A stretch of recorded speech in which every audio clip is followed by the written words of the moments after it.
Please welcome former South Bend, Indiana Mayor Pete Buttigieg.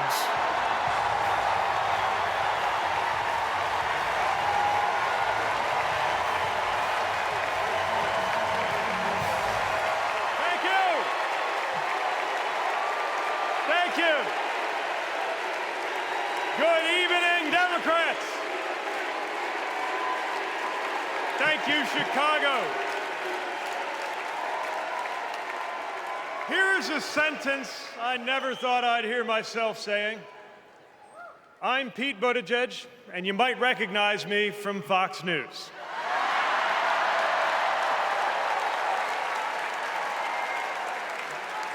I believe in going anywhere, in service of a good cause, and friends, we gather in a very good cause, electing Kamala Harris and Tim Walz, the next President and Vice President of the United States.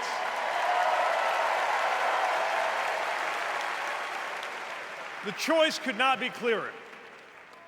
Donald Trump rants about law and order, as if he wasn't a convicted criminal running against a prosecutor. As if we were going to forget that crime was higher on his watch. Talks about the forgotten man, hoping we'll forget that the only economic promise that he actually kept was to cut taxes for the rich. And don't even get me started on his new running mate.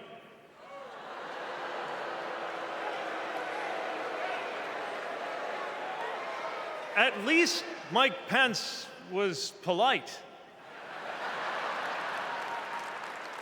J.D. Vance is one of those guys who thinks if you don't live the life that he has in mind for you, then you don't count. Someone who said that if you don't have kids, you have, quote, no physical commitment to the future of this country. You know, Senator, when I deployed to Afghanistan, I didn't have kids then. Many of the men and women who went outside the wire with me didn't have kids either. But let me tell you, our commitment to the future of this country was pretty damn physical.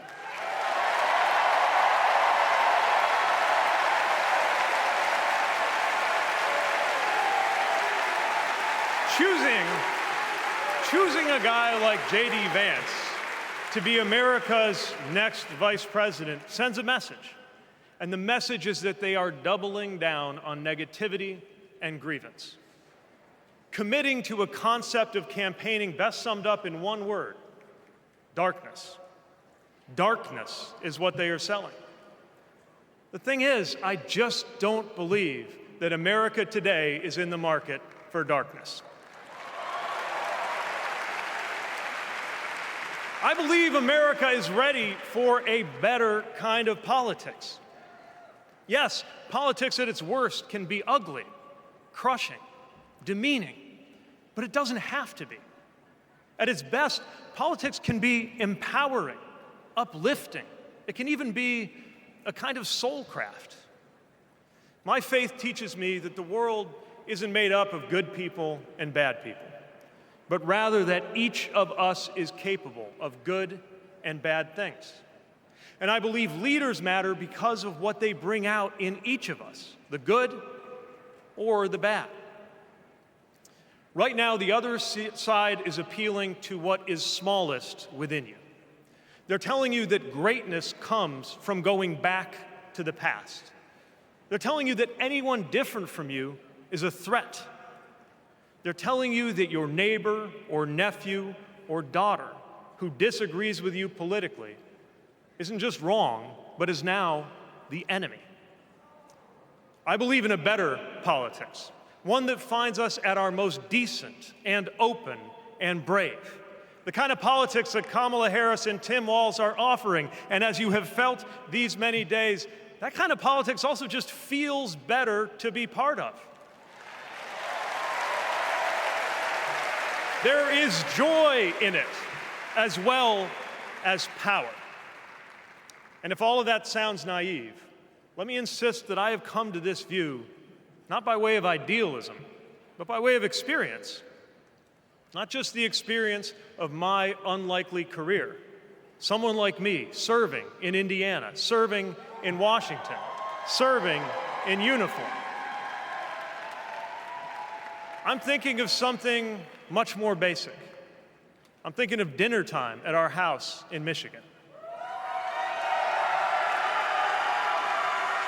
When the dog is barking and the air fryer is beeping and the mac and cheese is boiling over, and it feels like all the political negotiating experience in the world is not enough for me to get our 3-year-old son and our 3-year-old daughter to just wash their hands and sit at the table. It's the part of our day when politics seems the most distant, and yet the makeup of our kitchen table, the existence of my family, is just one example of something that was literally impossible as recently as 25 years ago, when an anxious teenager growing up in Indiana wondered if he would ever find belonging in this world.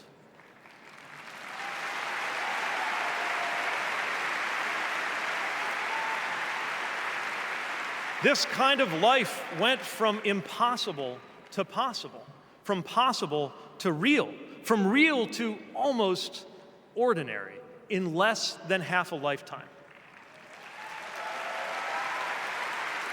But that didn't just happen.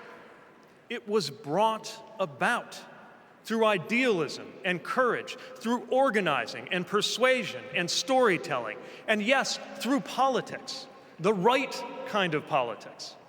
The kind of politics that can make an impossible dream into an everyday reality.